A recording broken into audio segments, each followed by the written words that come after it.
Dear student, आज के session में हम क्लास 10th मैथ्स के एक्सरसाइज 3.4 के प्रश्न नंबर 2 के क्वेश्चन नंबर 3 को सॉल्व करने वाले हैं। प्रश्न नंबर 2 जो दिया हुआ था हमारा कि रैखिक समीकरण युग्म को विलोपन विधि से हल कीजिए। तो विलोपन विधि से हल करने के लिए हमारे पास प्रश्न दिया हुआ था। इसका तीसरा क्वेश्चन जो दिया हुआ, 2 अंकों की संख्या के अंकों का योग 9 है। इस संख्या का 9 गुना संख्या के अंकों को पलटने से बनी संख्या का 2 गुना है, वह संख्या ज्ञात कीजिए।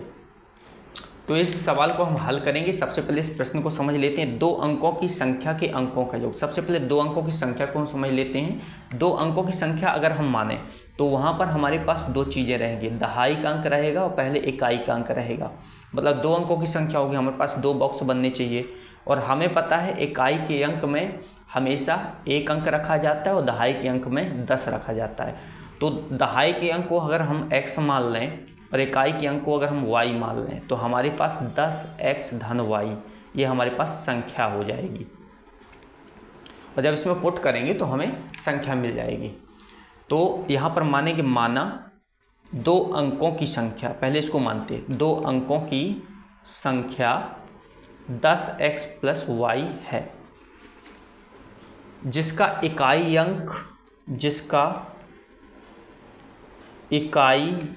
अंक y तथा दहाई अंक x है। 10x नहीं लिखना है, x है, केवल हम अंक की बात कर रहे हैं। जब हम इसमें रखेंगे तो हमारे पास 2 अंकों की संख्या मिल जाएगी। तो 2 अंकों की संख्या के अंकों का योग 9 है। पहले हमारे पास अंक हैं x और y, तो इसका योग 9 है। तो x प्लस y दोनों को जोड़ेंगे तो 9 हो जाएगा। समीकरण 1 बन गया हमारे पास। अब दूसरी कंडीशन ये है कि इस संख्या का 9 गुना, ये जो संख्या है हमारे पास 10x धन y का जो 9 गुना है, इस संख्या के अंकों को पलटने पर, अगर हम संख्या के अंकों को पलट दें, मतलब y को हम दहाई पर रख दें और x को इकाई पर रख दें, तो हमारे पास ये बन जाएगी संख्या। अंकों को पलटने पर तो 10y धन x हमने पलट दिया, पलटने पर बनी संख्या का 2 गुना हो जाता है। जो संख्या बन जाती है उसका 2 गुना हो जाता है। इसको हल कर देते हैं। 90x 9 दहम 90, 9y बराबर 20y प्लस 2x, सबको ट्रांसफ़र कर लेते हैं। पहले समीकरण को बना लेते हैं। 90x धन 9y माइनस का 20y इधर आ गया, माइनस का 2x आ गया बराबर 0। दूसरा पोर्शन हमारे पास 0 हो गया। अब 90x में से 2x घटेगा तो 88x आएगा, और 9y में से 20y घटेगा तो 11y हो जाएगा बराबर 0। इसको और सरल करने के लिए यहाँ से कैलकुलेशन बढ़ेगा। अगर हम इसे और सरल कर लें तो हमारा ये समीकरण एकदम सामान्य समीकरण हो जाएगा। तो यहाँ पर देखिए 11 दिख रहे हैं, पर 88 दिख रहा है, मतलब 11 कॉमन कर सकते हैं। अगर नहीं बनता है तो आप इसको 8 गुणे 11 लिख सकते हैं, x और 11y बराबर 0 फैक्टराइजेशन रूप में। तो यहाँ पर 11 कॉमन आ जाएगा सबसे, तो 11 को हमने कॉमन किया तो 8x माइनस y बराबर 0 हो गया। और हमें केवल समीकरण बनाना है, तो 11 गुणा में है तो भाग में चला जाएगा, तो 8x माइनस y बराबर 0 बटे 11, ये 0 के साथ है तो 0 हो गया। 8x माइनस y बराबर 0, ये समीकरण 2 बन गया। हमारे पास समीकरण 1 बना था x प्लस वाई बराबर 9, और इसको हमने बहुत ही सरल तरीके से सॉल्व करके 8x माइनस वाई बराबर 0 समीकरण 2 बना लिया। अब इसे हम विलोपन विधि से हल कर देंगे। विलोपन विधि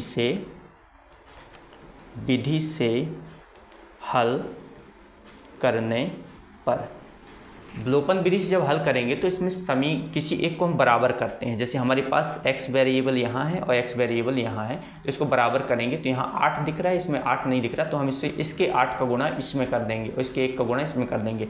तो लिखेंगे समीकरण 1 में 8 का तथा समीकरण 2 में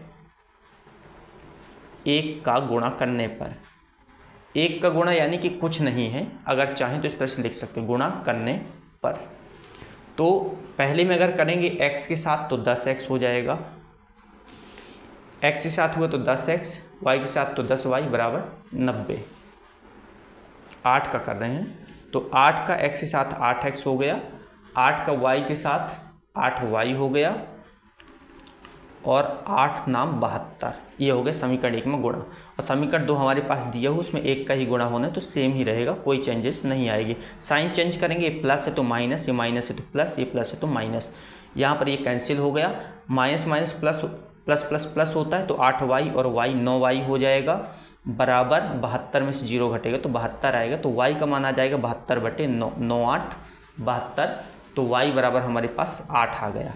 तो हमारे पास एक वेरिएबल y बराबर 8 आ गया है। अब y बराबर 8 समीकरण 1 में रखने पर, समीकरण 1 में रख देंगे, और समीकरण 1 है हमारे पास x प्लस वाई बराबर 9। तो यहाँ रखते हैं हम y के स्थान पर 8 बराबर 9 हो जाएगा, तो x का मान हो जाएगा 9 माइनस 8, मतलब x बराबर 1। तो x का मान हमारे पास 1 आ गया। अब अभीष्ट संख्या जो है, अभीष्ट संख्या हमने जो माना था वो माना था 10x धन y। इसमें पुट करके देखते हैं, तो 10x की जगह हमें 1 रखना है, y की जगह हमें 8 रखना है। तो ये हो जाएगा 10 धन 8 बराबर 18। ये 2 अंकों की संख्या है 18, या फिर हम इसे पलटेंगे तो 81 बन जाएगी, और दोनों अंकों को जोड़ने पर 9 आता है। ये कंडीशन थी हमारे पास कि दोनों अंकों को अगर जोड़ा जाए तो 9 आ जाता है। तो ये इसका अभीष्ट हल हो जाएगा। तो एकदम सामान्य सा प्रश्न है ये। सबसे पहले इसकी वर्डिंग को समझना होता है कि वर्ड बोलते क्या हैं। तो इसमें जो सबसे पहली कंडीशन हमारे पास है कि 2 अंकों की संख्या को समझना। 2 अंकों की संख्या को हम 10x दहाई अंक को मानेंगे और इकाई अंक को y मान लेंगे, और इसमें लास्ट में पुट कर देंगे तो आंसर आ जाएगा। प्रश्न नंबर 2 का चौथा क्वेश्चन दिया हुआ है कि मीना 2000 निकालने के लिए बैंक गई। उसने खजांची से यानी कि क्लर्क से 50 रुपये तथा 100 रुपये के नोट देने के लिए कहा। मीना ने कुल 25 नोट प्राप्त किए। नोटों की संख्या 25 है। ज्ञात कीजिए कि उसमें से 50 और 100 के कितने नोट प्राप्त किए। तो इसे मान लेंगे कि माना मीना ने 50 के x नोट तथा 100 के y नोट प्राप्त किए। y नोट प्राप्त किए। जैसा प्रश्न था वैसे हमने इसमें मान लिया है, जैसा ही क्वेश्चन बोल रहा था। तो अब इसने टोटल नोट कितने प्राप्त किए हैं? सबसे पहले 25 नोट प्राप्त किए हैं, और इसे टोटल 2000 निकालना। तो अगर आप देखें कि 50 नोट अगर x के प्राप्त कर रही है तो 50x हो जाएंगे टोटल रुपए, और 100 नोट प्राप्त कर रही है y के तो 100y हो जाएगा ये भी टोटल, और दोनों को जोड़ेंगे तो 2000 निकालने के 2000 रुपये टोटल हो जाएंगे।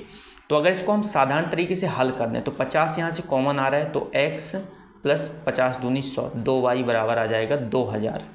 तो x प्लस 2y बराबर निकालेंगे तो 2000 तो यहाँ है ही, 50 भाग में चला जाएगा तो 5 चौको 20 40। x प्लस 2y बराबर 40। समीकरण 1 एकदम सरल कर दिया हमने समीकरण को, ताकि सॉल्व करने में कोई दिक्कत ना जाए। अब समीकरण 2 जो दूसरा दिया हो, तो दोनों नोटों को अगर जोड़ा जाए तो टोटल नोट 25 हो जाते हैं। तो ये कंडीशन तो एकदम सरल है कि दोनों को जोड़ने पर 25 हो जाएंगे। तो ये समीकरण 2 हो गया। समीकरण 1 और समीकरण 2 में वेरिएबल ऑलरेडी इक्वल दिख रहा है, तो हम इसे सीधे विलोपन विधि से हल कर देंगे। विलोपन विधि से हल करने पर, विलोपन विधि से हल करेंगे तो विलोपन विधि जो दी हुई है, पहला समीकरण है x प्लस 2y बराबर 40 और x प्लस वाई बराबर 25। चिन्ह बदलेंगे, ये धन का है तो ऋण, धन का है तो ऋण, धन का है तो ऋण। ये कैंसिल हो गया, 2y में से y घटेगा तो y आएगा, और इस 40 में से 25 घटेगा तो 15 आएगा। तो y बराबर 15 हो गया। सीधे बहुत सरल तरीके से है। और y बराबर 15 समीकरण 1 में रखने पर, और समीकरण 1 में रखेंगे, समीकरण 1 है हमारे पास x प्लस 2y बराबर 40। तो x y की जगह 15 रखना है बराबर 40, तो x 15 दूनी 30 बराबर 40, तो x का मान आ जाएगा 40 माइनस 30, तो x बराबर हो जाएगा 10। तो हमने जो माना था कि 50 के नोट x होंगे और 100 के नोट y होंगे, तो हमारे पास अतः 50 के नोट 10 तथा 100 के नोट 15 होंगे। इसको अगर वेरीफाई करना चाहें तो हमारे पास पहली कंडीशन जो थी कि टोटल नोट तो 50 के नोट 10 हैं तो 10 नोट हो गए, और 100 के नोट 15 है तो ये देखिए 25। हमारे पास यही था कि टोटल नोट 25 होने चाहिए। ये नोट हो गए 25 नोट। और अगर इसमें बोले 2000 निकालना है तो उसने क्या किया है कि 50 के जो नोट लिए हैं और 100 के नोट लिए हैं वो टोटल 2000 हो रहे हैं। तो अगर यहाँ पर रखेंगे तो x कितने थे, 10 नोट हैं 50 के और 100 के 15 नोट हैं, तो ये हो रहा है आपका सीधे सीधे 2000। 50 का अगर 10 में गुणा करोगे तो 500 आएगा और 1500 ये बना बराबर 2000। तो ये हो रहा है हमारा 2000 बराबर 2000। मतलब ये इसे वेरीफाई कर रहा है कि 2000 नोट ही होंगे, मतलब 2000 रुपये हो जाएंगे अगर 50 की 10 नोट ली जाएं और 100 की 15 नोट ली जाएं तो 2000 रुपये टोटल होंगे। तो आई होप ये क्वेश्चन आपको समझ में आया होगा। यदि आप अभी तक हमारे इस चैनल पर नए हैं और आपने हमारे इस चैनल को सब्सक्राइब नहीं किया है तो हमारे चैनल को सब्सक्राइब कर दें, वीडियो को लाइक करें और शेयर करना बिल्कुल ना भूलें। मिलते हैं नेक्स्ट सेशन में, तब तक के लिए जय हिंद जय भारत।